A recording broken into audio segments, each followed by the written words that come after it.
வணக்கம் ஃப்ரெண்ட்ஸ். இன்றைக்கி நாம் இந்த வீடியோவில் என்ன பார்க்க போகிறோம்னா, தென்காசி மாவட்டத்தில் இருக்கிற திருமலை கோயில், அந்த கோயிலை பற்றி தான் பார்க்க போகிறோம்.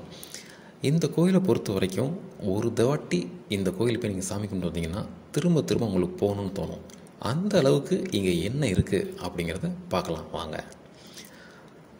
தென்காசி மாவட்டத்திலேருந்து கிட்டத்தட்ட ஒரு 14 கிலோமீட்டர் தொலைவில் தான் இந்த திருமலை கோயில் அமைஞ்சிருக்கு. இந்த 14 கிலோமீட்டர் டிஸ்டன்ஸுமே நீங்கள் பை ரோட் ட்ராவல் பண்ணிங்க அப்படின்னா 2 பக்கமும் நல்ல மரங்கள் அதிகமாக இருக்கும். அது மாதிரி அந்த மலை பிரதேசம் அப்படிங்கிறனால உங்களுக்கு நல்ல ஒரு குளுமையை நீங்கள் ஃபீல் பண்ணலாம். அவ்வளோ ரம்மியமான காட்சியாக இருக்குங்க. இந்த மரங்களுக்கு நடுவே அந்த மலைகளை பார்த்துக்கிட்டு நம்ம போகும்போது அவ்வளோ பியூட்டிஃபுல்லாக இருக்கும்.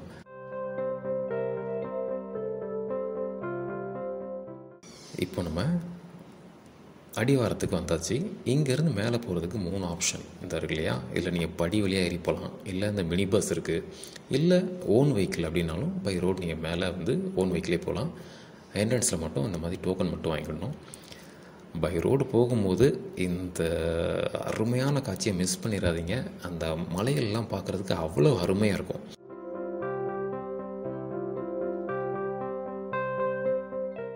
மலைகள் மீது பார்த்திங்கன்னா மரங்களை அவ்வளோ பச்சை பசேல்னு படர்ந்துருக்கும். அந்த பனி, அந்த மேகங்கள்லாம் சொல்கிறீங்க, மேகங்கள் தவழ்றதெல்லாம் அருமையாக பார்க்க முடியும். இதெல்லாம் பார்த்து நம்ம ஜஸ்ட்டு மேலே ரீச் ஆகிட்டோம். கீழே இந்த படியிலேருந்து ஏறி வந்தாங்கன்னா இந்த வழியாக தான் மேலே வரணும்.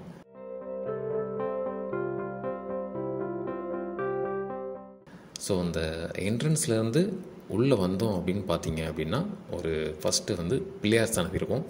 இந்த பிள்ளையார் சன்னதியுமே நீங்கள் ஒரு 12 படி ஏறி போய் சாமி கும்பிட்ற மாதிரி இருக்கும். அதுவே ஒரு அருமையான காட்சியாக இருக்கும். அது மாதிரி இங்கே காற்றுக்கு பஞ்சமே இருக்காதுங்க. அவ்வளோ குழு குழு குழுன்னு காற்றுருக்கும். அதை ஃபீல் பண்ணால் அதை நீங்கள் போய் பார்த்தா தான் அந்த ஃபீல் தெரியும் உங்களுக்கு. ஸோ நம்ம விநாயகர் தரிசிட்டு இந்த பக்கம் வந்தோம் அப்படின்னா மெயின் என்ட்ரன்ஸ் இது தான். இங்கேருந்து நல்லா இந்த நேச்சர் தாங்க, இதை தான் நீங்கள் மிஸ் பண்ணக்கூடாது. அருமையாக இருக்கும். இந்த கோயிலை பொறுத்த வரைக்கும் பார்த்தீங்கன்னா செல்ஃபோன் உள்ள அலோடு கிடையாது. அதனால் என்ட்ரன்ஸ்லேயே டோக்கன் போட்டு கலெக்ட் பண்ணி வச்சுக்கிடுவாங்க. சிறப்பு தரிசனமும் இருக்குது, பொது தரிசனமும் இருக்குது. 2 இதுலேயும் நீங்கள் எதுனாலும் போயிட்டு சாமி கும்பிட்டு ராஜகோபுரம் வழியாக தான் நமக்கு பேக் என்ட்ரி வெளியில் வரலாம். வெளியில் வந்ததுக்கப்புறம் பார்த்திங்கன்னா இன்னொரு அந்த ஹில்ஸ்லாம் நம்ம உட்காந்து பார்க்குறதுக்கு ஒரு அருமையான வியூ பாயிண்ட்டுங்க இது. இந்த இடத்துல உட்காந்து பார்க்கும்போது அவ்வளோ பியூட்டிஃபுல்லாக இருக்கும். காற்று அந்தளவுக்கு குளுமையாக இருக்கும். இது பக்கத்துலேயே இந்த மலையிலே பார்த்திங்கன்னா ஒரு நல்ல ஒரு பெரிய தெப்பக்குளம் ஒன்று இருக்குது. தெப்பக்குளம் தண்ணி சூப்பராக இருக்குது. தெப்பக்குளத்தை நீங்கள் எல்லாம் பார்க்கலாம். அந்த காற்றுக்கும் இதிலேருந்து வர அந்த ஏற்கனவே காற்று ஜில்லுன்னு இருக்கும், அதில் தண்ணியில் போட்டு காற்று வரும்போது இன்னும் சூப்பராக இருக்குது. உள்ள மீன்கள்லாம் கூட இருக்குது. இது பொரி கூட வாங்கி பொரி தேங்காய் அந்த மாதிரிலாம் போட்டு குழந்தைங்கள்லாம் பார்த்திங்கன்னா நல்லா ரசித்து பார்த்துட்டு இருப்பாங்க. இதெல்லாம் பார்த்துட்டு நம்ம கோயில் பிரகாரத்தை அப்படி சுற்றி வரலாம். This video is sponsored by EduQuest. The struggle to find courses that truly speak your language, it's finally over. Welcome to EduQuest, where learning is made just for you. At EduQuest, we bring you a wide range of online courses, from career building programs to skill boosting masterclasses, all in your regional language.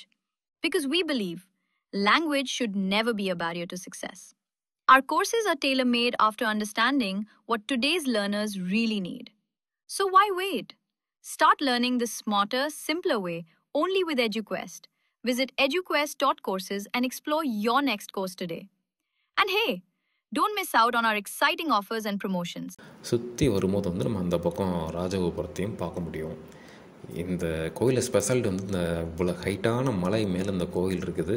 சுற்றி பார்த்தீங்கன்னா அருமையான நேச்சருங்க. இந்த மாதிரி எங்கே பார்த்தாலும் பச்சை பசேல் இருக்கும், குழு குழுன்னு காற்று. இதை கண்டிப்பாக மிஸ் பண்ணாமல் ஒரு வாட்டி போய் பார்த்துட்டு வாங்க. தேங்க்ஸ் ஃபார் வாட்சிங்.